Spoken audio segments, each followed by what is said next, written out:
on s'intéresse à Simandou, au projet Simandou. Hier, il y avait du beau monde du côté de Forécaria pour l'inauguration d'un pont considéré comme extrêmement important dans, en tout cas, la matérialisation de ce méga projet.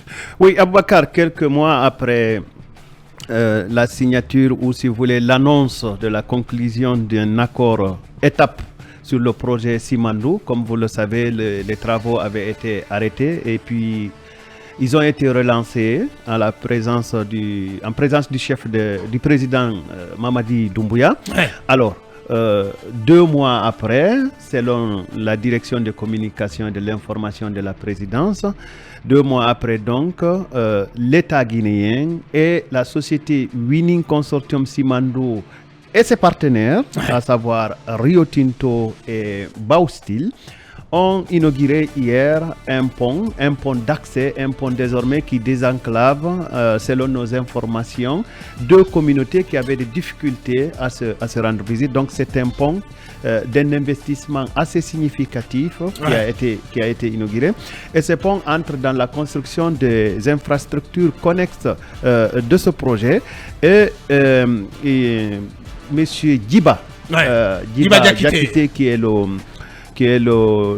à la fois le directeur de cabinet, le ministre directeur de cabinet et président du comité stratégique du projet Simandou, accompagné.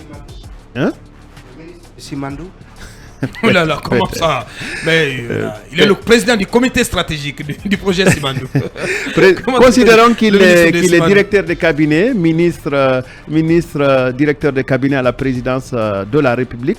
Donc, selon les informations qui ont été transmises par la direction de communication et de l'information, c'est un pont long de 247 mètres et là, dont la largeur est de 220 mètres avec une profondeur de... Largeur 220 mètres selon la direction de la communication et selon de l'information, la DCI. On appelle le pont DK10. Exactement. Et ayant une profondeur de 6,5 mètres, ce pont, construit sur le fleuve Mankoundou, va désenclaver une partie de Forécaria, faciliter la circulation des personnes et des biens et favoriser les échanges entre les localités de cette grande zone à forte potentialité agricole.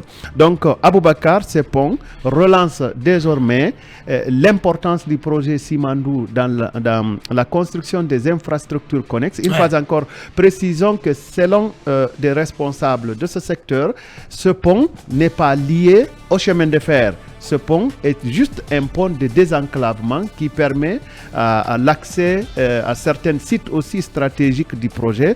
Donc ce n'est pas sur ce pont que sera réalisé le chemin de fer. Le chemin de fer est tout à fait à côté. On me dit que les pieds sont déjà prêts à accueillir le chemin de fer. Oui, bien sûr, on a vu les pieds à la télévision. Oui, le chemin de fer en question.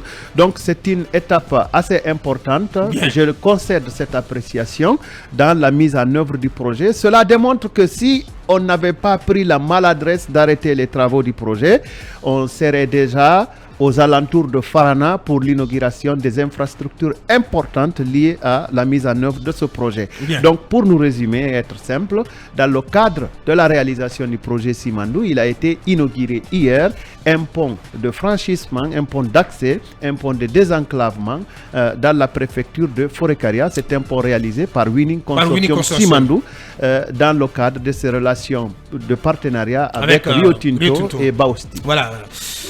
Oui, allez-y. Je pense que c'est un autre lapsus du jour. Un pont long de 247 mètres et large de 220 mètres. Non, ça c'est dans le texte qu'a produit la DCI, mais ça ne peut pas être le cas. Où est le problème? Aboubakar, long de 247 et large de 220 mètres. Vous comprendrez pourquoi j'ai lu le passage? Oui, absolument, Aboubakar. Ça doit être corrigé. Ça semble... non, ça ne peut pas être le cas. Large de 240 mètres. Et puis, je crois que c'est un pont qui a coûté 4 millions de dollars. Oui, voilà, 4 millions de dollars. Absolument. Bien, donc tu n'es pas d'accord avec les superficies qui ont été données. En tout cas, la superficie de la largeur. Quand j'ai interrogé un acteur du secteur minier, m'a donné raison de m'interroger. Un pont long de 247 long de 247 mètres et large de 220 mètres. Monsieur Aboubakar, vérifiez si le texte que vous m'avez envoyé, le passage que j'ai lu est... Oui, bien sûr, c'est la DCI non, je comprends. Qui nous a partagé ce texte. C'est pour dire à Aboubakar, c'est pour dire à Talibé que j'ai choisi ce passage-là, puisque je on attend des précisions donc de la DCI avec MMS. La suite. Avant donc de parler de l'axe, ces précisions qui nous sont remontées par Moussa Kondé, le patron donc du digital à la DCI. Moussa Kondé Ednok qui dit ceci: bonjour, c'est plus 7, je comprends pas, c'est 7,8 mètres de largeur au lieu de 220 mètres. C'est une erreur qui a été corrigée hier. 220 mètres, c'est la longueur du fleuve. Et voilà, donc au Talibé, la correction est là. Voilà. Je pense que finalement, c'est toi qui avais raison. Qu'est-ce qui se passe sous l'axe depuis plusieurs jours? 220 mètres, c'est la longueur du fleuve. Ben, c'est ce qu'il a dit. En tout cas, ce n'est plus 220 mètres, bien. 7,8 mètres là.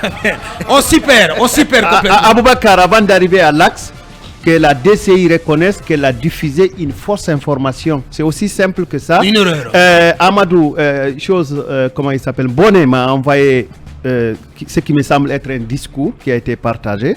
Le pont, long de 247 mètres, traverse la rivière Mankundu, qui est large de 220 mètres et profonde de 6,5 mètres maximum. La DCI a écrit sur ce qu'elle ne connaît pas. Bien, je pense que voilà, avec moins de sérieux. Ouais, je pense que finalement, ce qu'il faut retenir, c'est que la largeur du pont, c'est 7,8. Ce n'est plus un pont carré. Bien, voilà. Allez.